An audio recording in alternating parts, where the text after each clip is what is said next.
Good morning.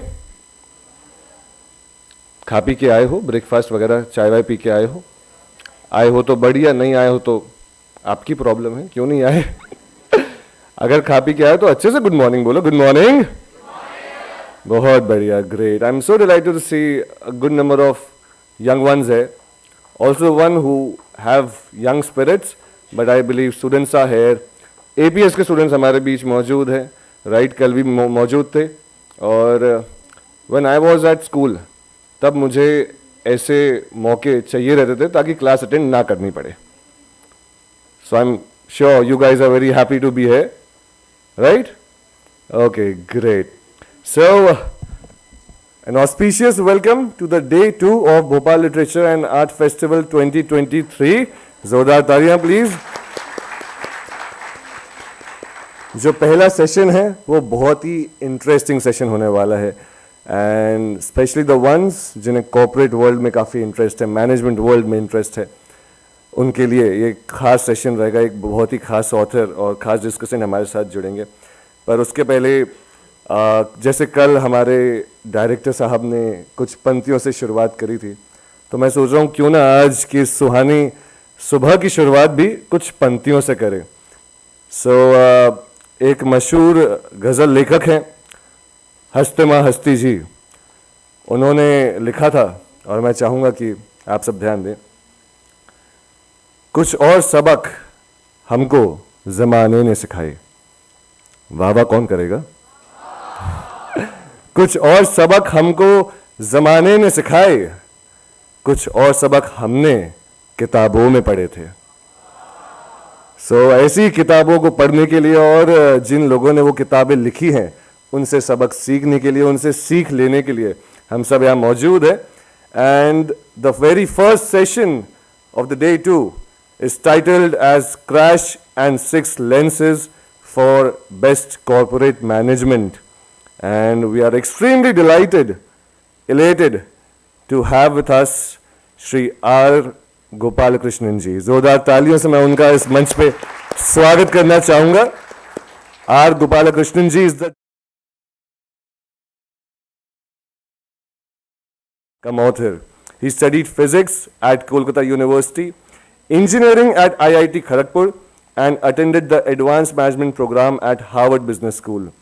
He has also served as the chairman of Unilever Arabia, as MD of Brook Bond Lipton, and vice chairman of Hindustan Lever, and as director of several Tata companies. I believe that calls for an applause.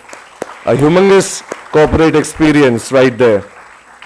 He has authored 17 books, and some of his prominent books are The Case of the Bonsai Manager, When the Penny Drops, Learning What's Not Taught, A Comma in a Sentence, Extraordinary Change in an Ordinary Family Over 6 Generations, What the CEO Really Wants, and today we will be discussing about his another feather in the cap, 6 Lenses, Viennettes of Success and more. मैं चाहूंगा तालियों के साथ हम उनका इस मंच पर स्वागत करें। So we would the discussant for this session, or rather an energetic fellow who has been inspiring the youngsters of Bhopal and around all along. He's the founder of Mystique 7, which happens to be a marketing communication studio.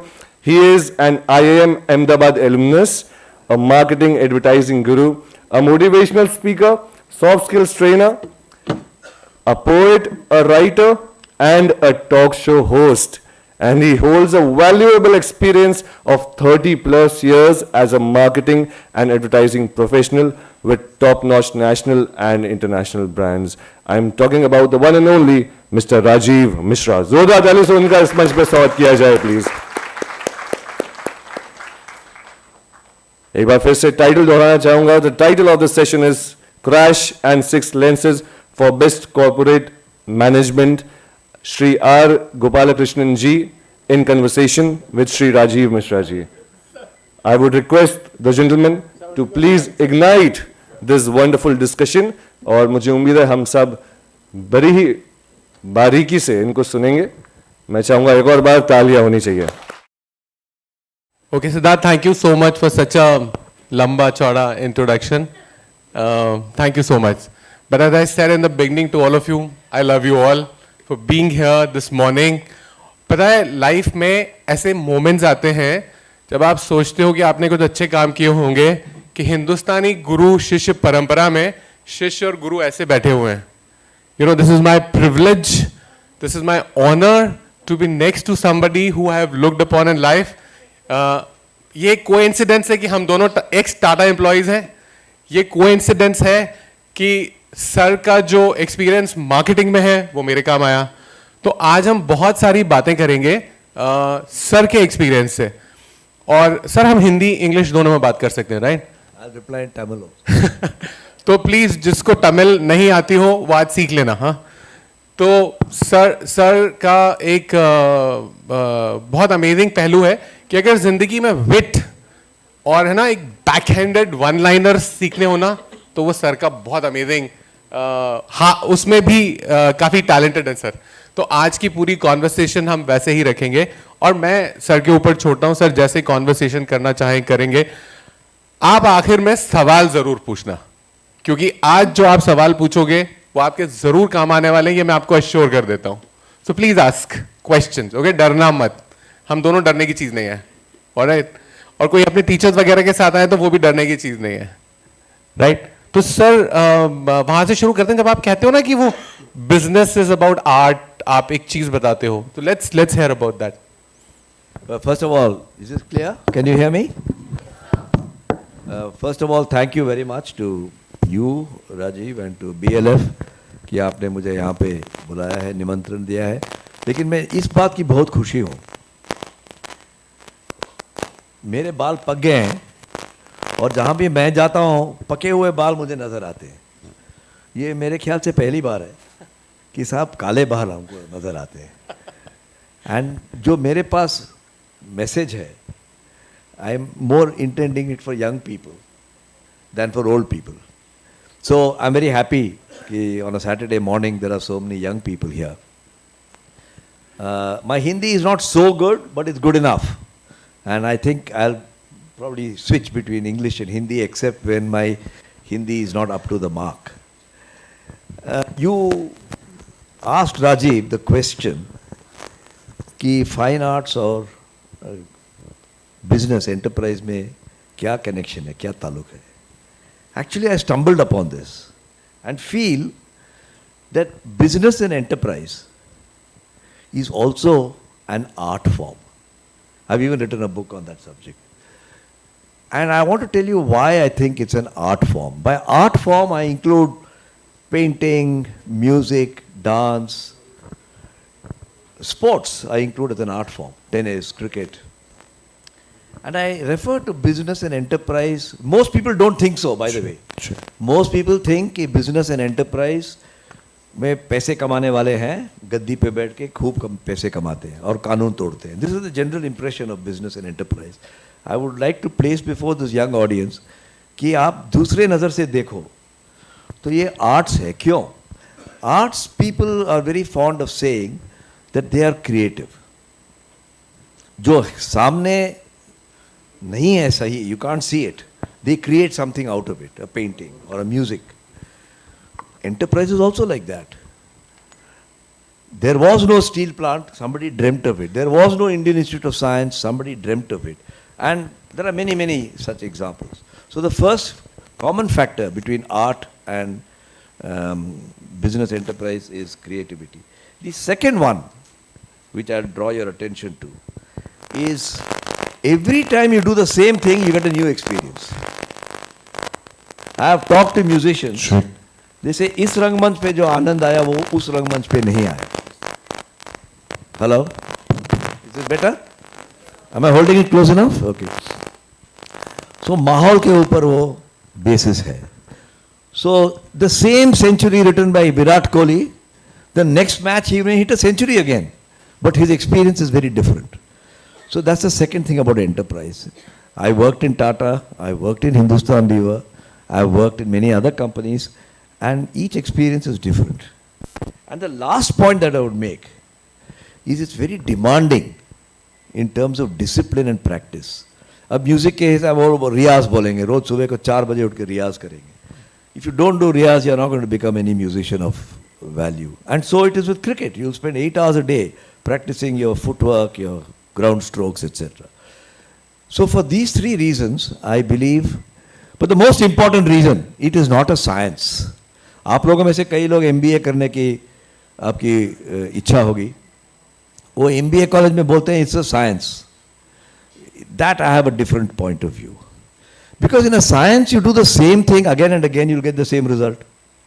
मैं इसको drop करता हूँ तो नीचे गिरेगा, बोलेंगे law of gravity है. But that doesn't happen in art, it doesn't happen in business.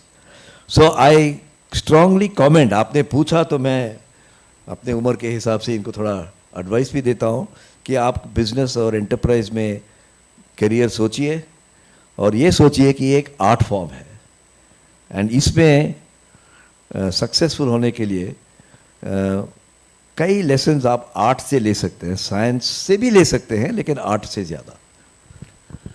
Absolutely. और मैं आपको यहाँ हमारा कलेक्टिव एक्सपीरियंस शायद 75 इयर्स का हो जाएगा अगर हम दोनों काउंट करें तो. मैं आपको ये बता सकता हूँ कि एक CEO को, एक मैनेजिंग डायरेक्टर को इमेजिनेटिव होना चाहिए. सिर्फ बिजनेस शुरू कर लेना नहीं.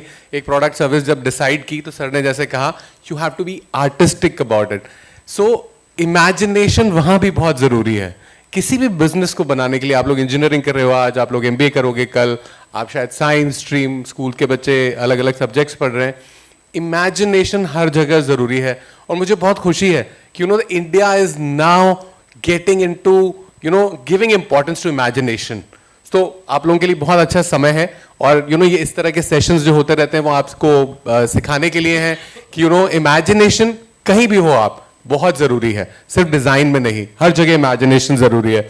और इसमें ना सर एक बहुत मज़ेदार चीज़ कहते हैं कि हम लोग है ना, we get tuned to a certain perception. हमारे ना एक कॉन्टेक्स्ट टू रेफरेंस, हमेशा हम कुछ भी डिस्कस करते हैं तो वो आ जाता है. वो हमें कहीं तोड़ना चाहिए, उसको एक नई thinking, out of the box thinking चाहिए. व्हेन यू से hence the concept of lenses came in from that. Please उसके बारे में बताइए. ये जो किताब मैंने लिखी है, 6 lenses इसका नाम है. Maybe the name is not such a good one, but I want to tell you the story. कि आपने पूछा कि आपको ये आइडिया कैसे आया. I am a student of physics and engineering. मैं भी आपके जैसे था 50-60 years ago, whenever. And I always thought the man, human, मनुष्य जो है रैशनल आदमी है. He goes by logic.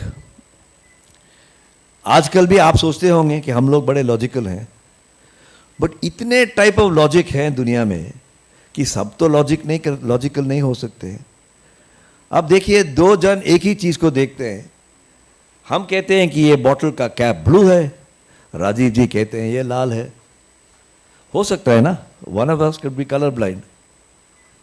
So I got to ask myself the question, the same India, the same history, he may think one way about it, I may think a different way. फिर ये political ideology हो सकता है बाद में. So why is it that 5 people who see the same thing perceive it differently? ये सोचने की बात है, because when the young people grow up to our age, the world will be far more complicated. देखिए, जब मैं बच्चा था, sorry, I hope you don't mind my calling you बच्चा, for me you are a बच्चा. When I was younger, I somehow felt the world was less complicated. इतना मतभेद, इतना डिबेट, violently opposite views, आप चाहे पॉलिटिक्स में देखो, चाहे बिजनेस में देखो, चाहे फिल्म में देखो, you keep getting these different opinions. And that's how I got the idea that हो सकता है कि हम जब आइज को टेस्ट करने जाते हैं ना, सबको एक ही चश्मा तो नहीं मिलता है.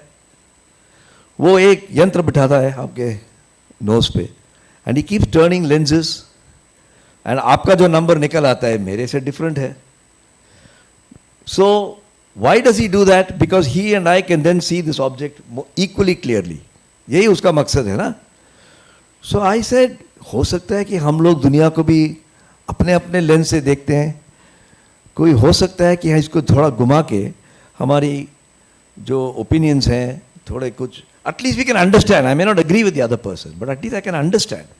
और अंडरस्टैंडिंग के बिना दुनिया में तो कुछ होता नहीं है. That's how I thought of 6 lenses which I have described in the book. And I have had many experiences of how by putting it that way you can get at least an understanding of the other person's perspective. Because there is no reality. ये मैं कोई philosopher नहीं हूँ, वेदांत नहीं समझा रहा हूँ आपको, बट कोई हकीकत नहीं है. आप एक एक्सपेरिमेंट कीजिए कल सुबह, हो सकते को लंच पे कीजिए. एक केला लीजिए. ये एक्सपेरिमेंट सब लोग कर सकते हैं, इसमें कोई बड़ा ज्ञान विज्ञान नहीं है. और आप half the banana you eat और उसका टेस्ट को चबाइए, enjoy it. Then wash your mouth, then close your nose and eat the second half of the banana. उसका टेस्ट बिल्कुल अलग मिलेगा आपको. बनाना तो वही है, बंदा भी वही है, बस नाक को बंद कर लिया उसने. और perception of the banana so different. आप सोचते हो कि मैं काले रंग का एक जैकेट पहना हूं, ये काला थोड़ी है. आपने फिजिक्स पढ़ा होगा कि all light is white. White light इस पे गिरा, ये बाकी सब कलर को दबा लिया, ब्लैक दे दिया आपको. मैंने देखा है कि जिंदगी में जिनके पास बहुत पैसे हैं वो वापस देते हैं लोगों को तो उनको जेनरस बोलते हैं. वो दबा के बैंक में रखता है तो उसको बोलते हैं कंजूस. तो जो आपको मिलता है वो वापस देने से आपका इमेज वैसा ही हो जाता है. That is why I am saying कोई हकीकत नहीं है, सब अपने परसेप्शन की बात है. सर इसमें ना वो बताइए इन लोगों को, जब आप कैलकाटा में सेंट जेवियर्स में पढ़ रहे थे तो फादर ने, प्रिंसिपल ने आपसे एक बात कही थी. Please share that. Yeah, you know, I studied physics in college. That's how I learned this. And we had a Jesuit professor who taught us optics. And he told us this, कि आप बताओ ये इसका colour क्या है. तो हम लोगों ने कहा क्या कलर है. And then it turned out that he explained how all light is white. So इसने जो absorb की के वापस फेंका उसको आपको वही कलर नजर आता है. And that gave me the idea that maybe we see the world also the same way. मैं बोलता हूँ ये कड़क आदमी है, मैं बोलता हूँ ये प्यारा आदमी है, क्योंकि उसने मुझे 2 क्षण के लिए प्यार दिया और 2 क्षण के लिए मुझे कुछ डांटा. And then that stays in our mind. It doesn't go away in a hurry. We have the same opinions in politics, though my subject is not politics and I don't want to get into politics. But उदाहरण के तौर पे आपको समझाता हूँ. कोई बोलता है ऐसा ही होना चाहिए, दूसरा बोलता है वैसा होना चाहिए. अब unless there is a dialogue का मतलब है कि आपके lenses adjust हो रहे हैं, then there will be no at least understanding of the other point of view. You may not agree with him, but there must be an understanding. So I just thought that the professor of physics, something I completely unrelated to perception of life, मेरा title है subject का कुछ गंभीर लगता है, you know, crash and 6 lenses in corporate management. इतना बड़ा कुछ नहीं है, सिंपल है कि जब भी आप किसी चीज़ को देखते हो आप दूसरे बंदे से देखो कि उसका नज़र अलग है, बात कीजिएगा, आपके लेंसेज कुछ रोटेट होंगे, बस इतनी ही बात है. सर आपने जब पहला लेंस ढूंढा था, जब आईआईटी खड़गपुर में आपने वो इलेक्शन जीता था, you know you discovered that first lens. That's an amazing story. Please share with them. No, You know, I was in IIT and I was whatever I was, 19, 18, 19. और कुछ इलेक्शन होता था वहाँ पे, कुछ दिलचस्पी हो गया तो मैं इलेक्शन खड़ा हो गया, मैं जीत गया. और at 19 if you won some college election you feel very good about it. मैं सोचा कि मैं तो पहुँचा हुआ हूँ, हाँ. And everybody was saying अरे fantastic ये वगैरह. उस दिन शाम को मेरे हॉस्टल में my classmate came. बहुत वो he looked very disturbed. उसके चेहरे से लगा कि वो कुछ अपसेट है. वो बैठ के बोला, मैंने सोचा कि he is come to congratulate me because my lens was अरे यार मैं तो मुकद्दर का सिकंदर हूँ. वो बैठ के मुझे डांटा, बोला और तुम में हम में क्या फ़र्क है. I said what do you mean? He said हम लोग 3rd स्टैंडर्ड से साथ पढ़ते आए हैं, आज IIT तक आ गए हैं, मतलब 15 साल हो गए हैं। मैं क्लास में तेरे से आगे पैर always, he was always, I was a good student but he was a better student. और फिर तुम बन गए यहाँ के प्रेसिडेंट इलेक्शन में, मैं कोई नहीं हूँ, इस कैंपस में कोई मुझे पहचानता नहीं है, कौन सी बड़ी चीज़ है तेरे में? I got very disturbed. Later on, I learnt his story, but my first reaction was he's jealous. That was my first reaction. कि if he can't compliment me, at least he can keep quiet. पर आके मुझे डांटता है।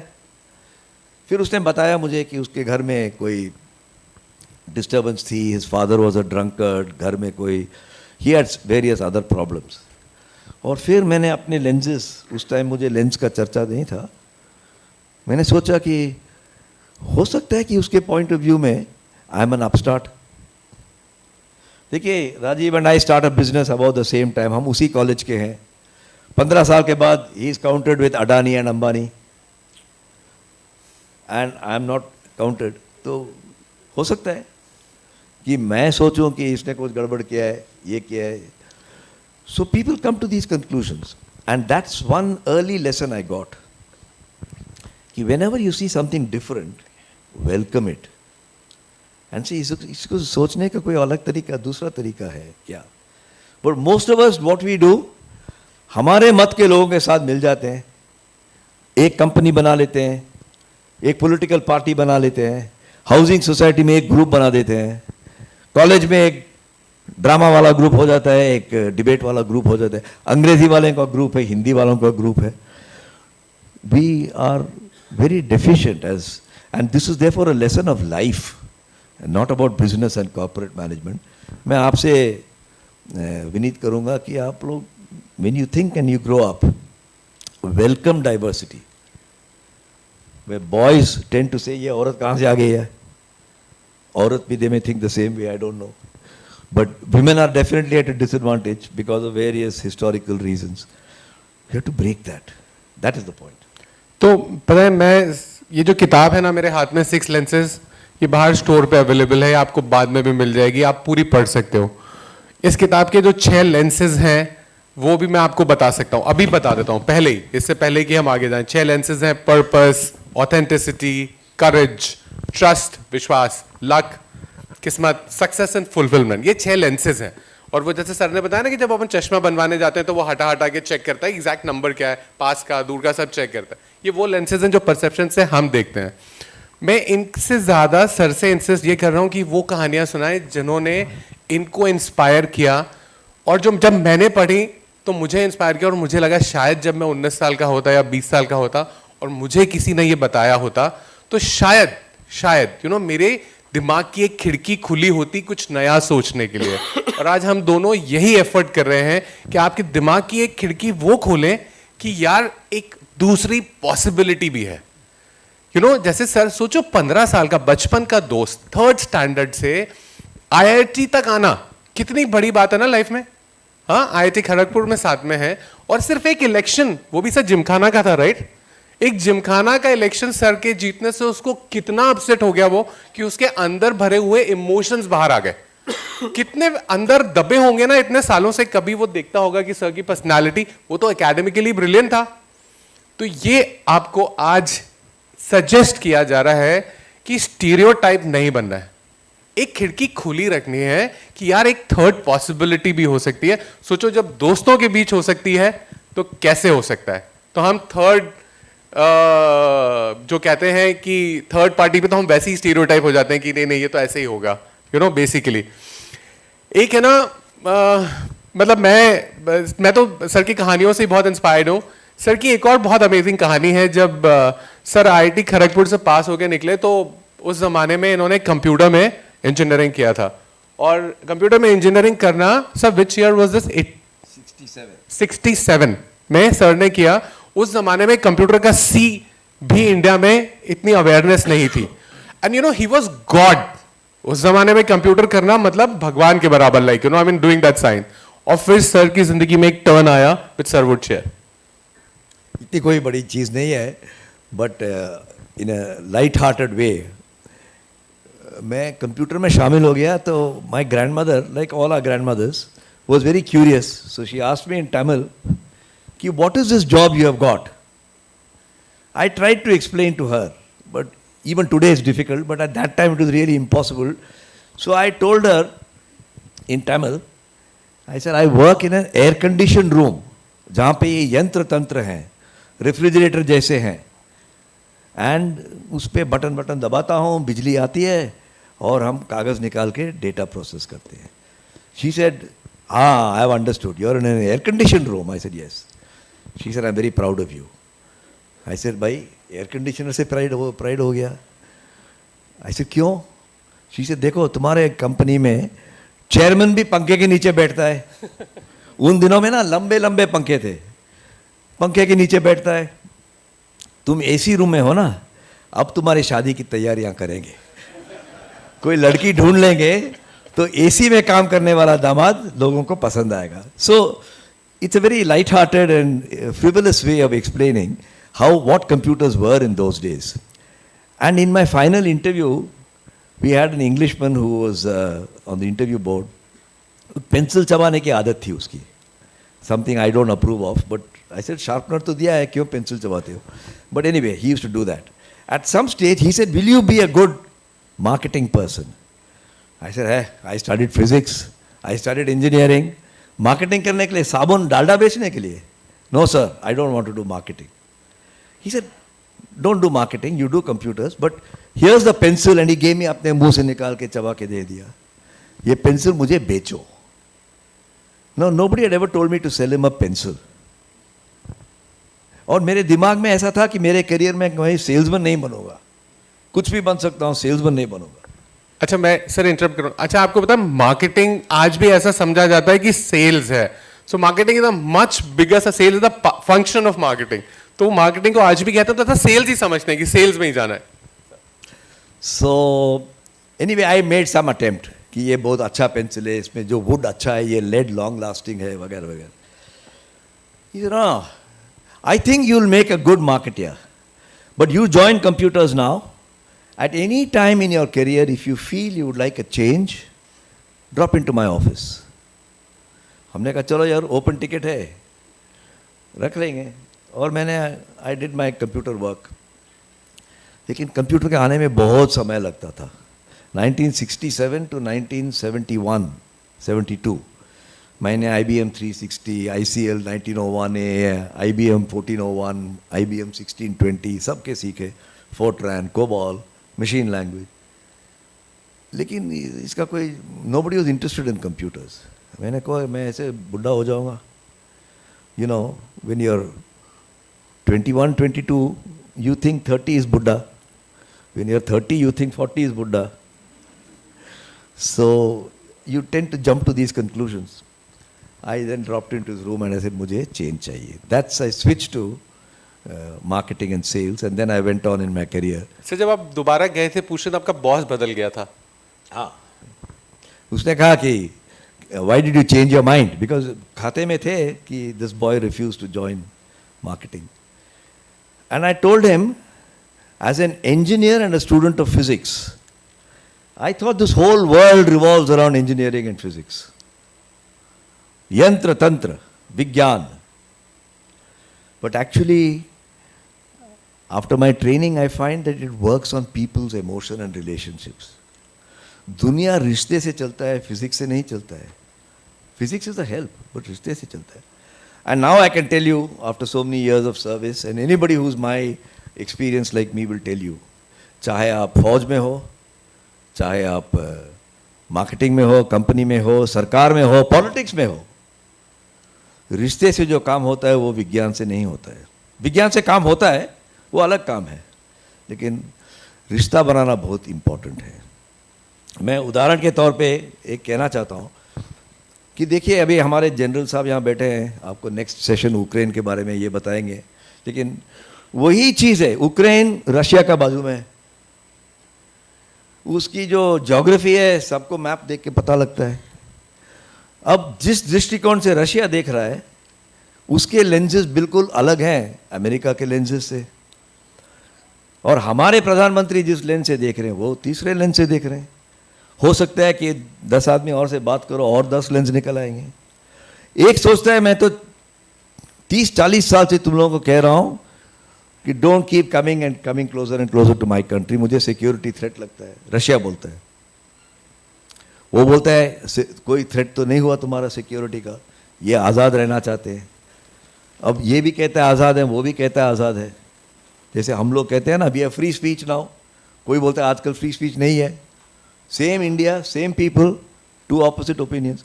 सो I am just giving this as an example, not to comment on it, but to say that it's all around us, that relationships make the difference in helping people to change their lenses. That's the point. Thank you. तो you know ये आज का मंत्र लिख लेना, याद कर लेना, अगर रिकॉर्ड कर लिया हो तो बार बार प्ले करना कि जिंदगी में अगर कुछ मैटर करेगा तो वो रिलेशनशिप मैटर करेगी। तो जो अच्छे लोग मिल जाए ना लाइफ में, मैं अक्सर लेक्चर्स में ये एडवाइस करता हूँ कि यार साल में एक बार ना एक व्हाट्सएप बहुत सस्ता है आजकल, बहुत ईजी है, ग्रुप्स भी बन जाते हैं, एक कम से कम new year message happy Diwali भेज दो। You remain in touch with those people, that you show how valuable they are to you. And in life, it's not about taking advantage या उनसे क्या मिलने वाला है, ये नहीं। It's just a relationship, you know? सिर्फ एक अच्छी कंपनी में अच्छी वाइब्स मिलती है ना, वो थॉट से करना। और सर मैं ना ये बच्चों के साथ अक्सर कॉलेजेस वगैरह में लेक्चर्स करता हूँ, तो ये बोलते हैं सर हार्ड वर्क ठीक है, ऑथेंटिसिटी आपने सिखा दी, ट्रस्ट भी सिखा दिया, बट सर ये लक हमारे फेवर में नहीं है। और आपने एक लेंस का जिक्र किया जो लक के बारे में है। In fact my kids also asked you the same thing.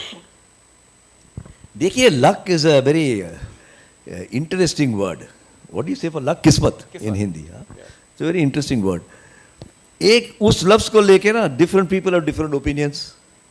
If you ask my grandmother, she say ये भगवान है। If you ask my mother, she would say this is nature, कुदरत। If you ask a young person like your age group, you say बस मेहनत ही मेहनत है, कोई luck होता नहीं है। लेकिन when you've been through life, you find that there are two types of problems that you have faced. Those which you can influence and those that you cannot influence, which you didn't even know about. When both of these come together, you get a big break. When both of them go against you, you get a big setback. So, I am of the view that whatever name you give it, luck, fortune, God, spirituality, आप जो भी नाम लेना है ले लीजिए, उसका एक असर होता है। I'll give you one example if I may, if you got. Sir, please Because उदाहरण से कुछ, गांधी जी तो हमारे देश में फादर ऑफ द नेशन है। इसमें कोई इसमें न बहस होना चाहिए, लेकिन हो सकता है कि कभी बहस इस बात पे भी हो जाए। उनके दो acolytes थे, two people he was very fond of. One was Jawaharlal Nehru, one was Netaji Subhash Chandra Bose. मैं कलकत्ते में जहाँ पे रहता था, I was born and raised in Calcutta, मेरे घर के सामने नेताजी का घर है। Not that we were in school together or something, वो तो मर चुके थे, but you know, stories used to come कि इसी घर से निकले थे, उनकी Audi 6769, और Audi वो देखो खड़ा है, उसी में नेताजी भाग गए थे। So when I was a child, I used to hear all these stories. I was very interested in Netaji. Anyway, if you're born and raised in Calcutta, you can't avoid being interested in Rabindranath Tagore and Netaji. So, Netaji's view of India's independence, ये historians ने लिखा है, मैं बस आपको संक्षिप्त रूप में कह रहा हूँ। His purpose was independence, and the purpose of Nehru was also independence. But Nehru wanted independence in the Gandhi way, and Bose wanted independence, if necessary, in a revolutionary way, completely opposite of himself. So दोनों का मकसद एक ही था, but उनके means were flexible. And Bose realized that through various events, which I don't want to go into and bore you, but you must know that there are events which I have described in the book, that 1932 में movement हुआ था कि boycott and quit India, not quit India, the movement before that. And Gandhiji called it off. He made the Gandhi-Irwin Pact. Nehru was upset. So was Bose. But they expressed their upset in a different way. Nehru said, ठीक है यार, बापूजी कह रहे हैं तो मानना ही पड़ेगा. Bose said, मैं नहीं मानता हूँ. He wrote a letter and he said, I'm not in agreement with this. He still stayed in the Congress. 6-7 years later, he stood for Congress president. He won the election, but Gandhiji wanted Pattabhi Sitaramaiah to be the Congress president. So Gandhi ji ने कहा कि ये गलत बात है, मैंने जिस candidate को बोला है आप लोगों ने उसको नहीं किया, बोस को किया, बोस को बोलो विथड्रॉ करें. आजकल भी ये होता है, ये नाटक पेपर में आप लोग पढ़ते हैं, लेकिन उसकी फैक्ट्स बाद में निकल आएगा. Bose got so upset he quit the Congress. Now we know the story, I am telling you in a very short way, that by changing the lens he tried for 6-7 years, and he always said with great respect कि Gandhi ji will bring India independence, but nobody knows when it will come. This is his perception. I want to bring India independence now. And then he went to Singapore and brought Indian National Army. All that happened. So I think the point that we were discussing was that these lenses become very helpful in being flexible and trying to understand another point of view. But there could come a time that you don't just agree with the other point of view. And I use the Bose example for that reason. और ऐसे ही examples आपको ना किताब में मिलेंगे जो रामायण से inspired हैं, उसमें बताए गए हैं, बहुत हमारी रियल लाइफ से जो जुड़े हैं, बांग्लादेश के डिवीजन से रिलेटेड है कि किस तरह डिफरेंट लेंसेज से देखने से कितनी चीज़ें खराब हो जाती हैं, बाद में रियलाइज होती हैं ये सारी चीज़ें. तो यू नो मैं फिर से दुआ कर रहा हूँ, my blessings are with you all the children here. Keep a box open जिसमें एक हवा आने की जगह हो, एक नए थॉट की जगह हो, और इस किताब को you want to buy, you want to take sir's autograph, you want your signed copy, it is available at the Manjul stall. You are most welcome to do that. He is here after this session. I wish we could continue for some more time, but we have a time limit here. I would open this to Siddharth. We can have some questions from the children. Siddharth, please. Raise your hand. Any questions? Anyone? We have the mic. We'll get it to you. We have 5 minutes to spare with And us. the first choice goes to all the school students and definitely the rest of the Yes. crowd here. School, Please college raise your students. hand. Please go ahead. वहाँ पे एक mic दे दीजिए please to the gentleman there.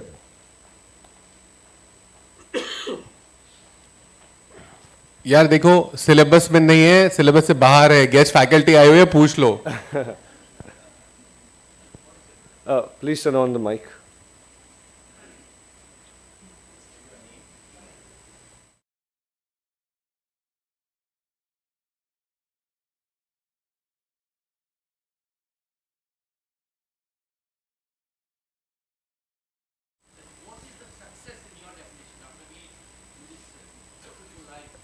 So you want the definition of success, what he thinks, right? आपका नाम बताइए. Dr. Azhar. So Dr. Azhar wants to know what is the definition of success for the advantage of our second question. तैयार रखना.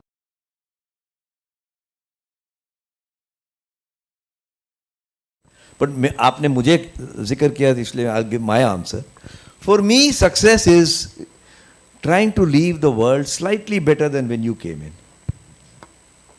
Whether you have enough money or not, whether you have done charity or not, whether you earned well or not, trying to leave the world a little better. We are not all Gandhijis or Nehrujis that we can leave the world much better. But yeah, this is my definition of success. Sir ये मैं आपको ईमानदारी से कह रहा हूँ, मैं पहली बार सर से मिला था तो मैंने जब सर को बिना, ये सवाल ये नहीं था मेरा, तो मैंने कहा सर क्या आप करना चाहते हैं, टाटा सन्स हो गया, हिंदुस्तान लीवर्स हो गया, सब हो गया. एग्जैक्टली यही शब्द सर ने मुझसे कहे थे कि यार I want to leave the world better, कि जो मैंने सीखा वो कुछ करके जाऊं, I want to leave the world better when I what I have learn from. Exactly same thing. Another question. Sir good.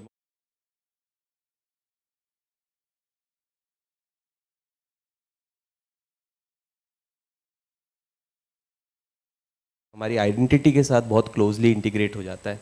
ऐसे में कन्फ्यूजन ये आता है कि अगर मैं अपना पर्सपेक्टिव बदल लूँ तो क्या लोग मेरी आइडेंटिटी बदलती हुई समझेंगे, या मिक्स लेंसेज हुए तो क्या मिक्स आइडेंटिटी होगी. तो ऐसे में पर्सपेक्टिव और आइडेंटिटी को कैसे डिफरेंशिएट करेंगे sir? It's a very, very good question, Sanjeev. I compliment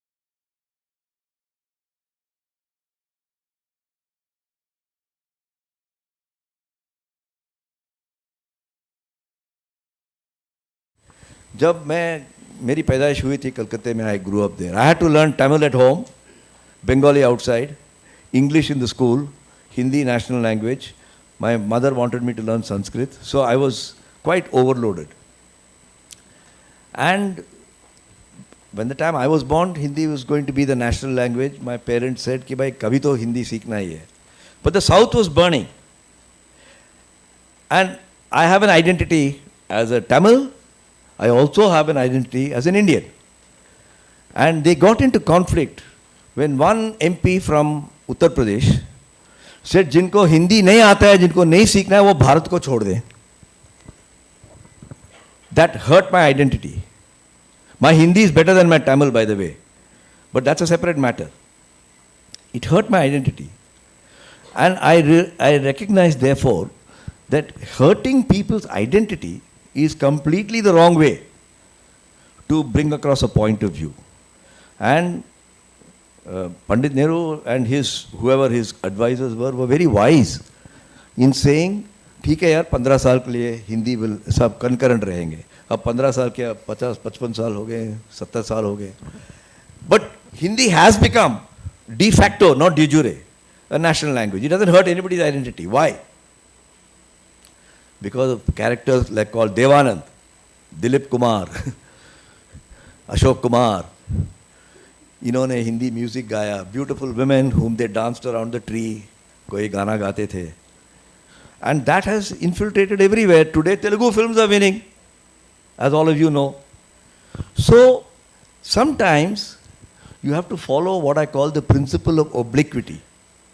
English में obliquity कहते हैं. जैसे आप बिलियर्ड या स्नूकर देखो ना, मुझे बॉल वहाँ पे जाना है तो यहाँ से मार के ऐसा करते हैं, है ना? You have to come at it this way. And I think what the Hindi film industry has done for India, quietly, अपने पैसे कमाते हैं, but quietly, is phenomenal. ये 200 साल के बाद जो इतिहास लिखेगा, बोलेगा इन्होंने. I went to a place called Tiruchirappalli. You will not be able to pronounce the name of that place. Okay? वहाँ देख रहा हूँ टीवी आ गया है. मेरे बचपन में वहाँ टीवी नहीं था. And they are watching कौन बनेगा करोड़पति. तो मैं तो ताजुब हो गया. मैं उसको तमिल में पूछा कि यार तुम ये कौन बनेगा करोड़पति देख रहे हो, तुमको कुछ समझ में आता है? He replies with a typical Tamil accent, "Yenna sir." When 1 crore is involved, how the hell does it matter which language? This is how you rationalize identity. So now, Sanjeev, to add, and for everybody's benefit, to add to this, अभी आपने कम से कम 6-7 south Indian languages की, कन्नड़ा है, तमिल है, तेलुगु है, फिल्मों का blockbuster, crores में ब्लॉकबस्टर हिट्स देखी हैं, राइट? तो जब किसी से पूछा गया कि ये सडन चेंज अब कैसे आ गया, क्या हिंदी फिल्में खराब हो गई हैं, कि ये हमने एक्सेप्ट कैसे कर लिया है, तो one of the directors actually pointed this out.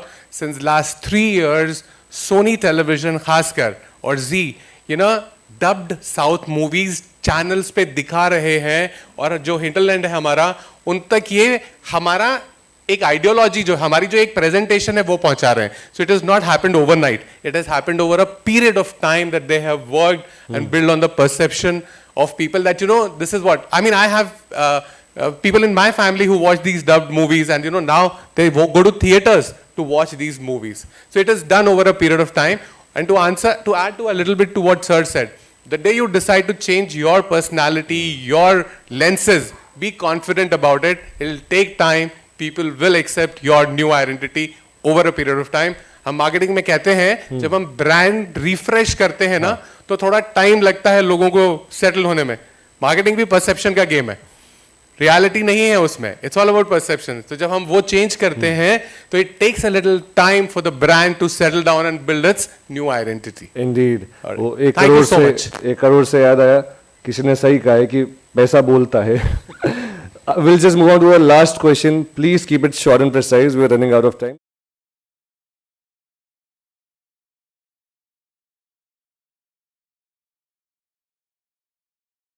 The luck, sir. Most of the people in this world are basically waiting and मतलब सर वो अपने लक के ऊपर ही भरोसा करके सर अपना काम करते होते हैं. So sir, is it good to work on the luck only? I want to know your point of view on the luck.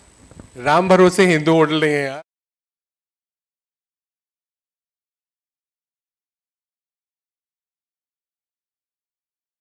Luck is something that you don't know how it came. I'll give you one small little example. The year is 1931. The city is Munich. One young English boy was given a car by his rich father and he was driving around the streets of Munich. He accidentally knocked down a short gentleman wearing an overcoat with a cap on his head. He said, "Oh, I'm so sorry. I knocked you down." He said, "That's all right." German में कुछ कहा, बर्फ को निकाल के he walked off. 5 years later, in the opera house, he saw the same man. And he said, "That's the guy I knocked down." His name was Adolf Hitler. अब देखो luck किसकी बात है, इसकी बैड लक है कि उसका good luck है. Okay, thank you so much, gentlemen, for that wonderful conversation. A huge round of applause. Indeed, the conversation makes us realize that management is the lifeblood of a company and an organization. I would now like to invite Meenakshi Duaji on stage, the member of Society for Culture and Environment, to please come forward and present a memento to our author and the discussant as a symbol of love and respect from the Bhopal. मैं एक छोटी सी line add करना चाहूंगा. Luck के ऊपर बात हो रही थी. टाइगर वुड्स का नाम सबने सुना है. You know, legendary golfer. He used to say, he has said this: the harder I practice, the luckier I get. So please remember, luck तभी आता है when we work hard. Absolutely, rightly said. Thank you so much to our author, Gopala Krishnan ji. Dhanyavadam. And there it is, the mascot of the Bhopal Literature and Arts Festival, the endangered bird called Lesser Florican, was captured by Padma Shri Bhalu Mondi ji, जो कल हमारे बीच मौजूद थे, आज भी मेरे ख्याल से यहाँ पर हैं. Yes, and also a great exhibition at display. आप देख सकते हैं.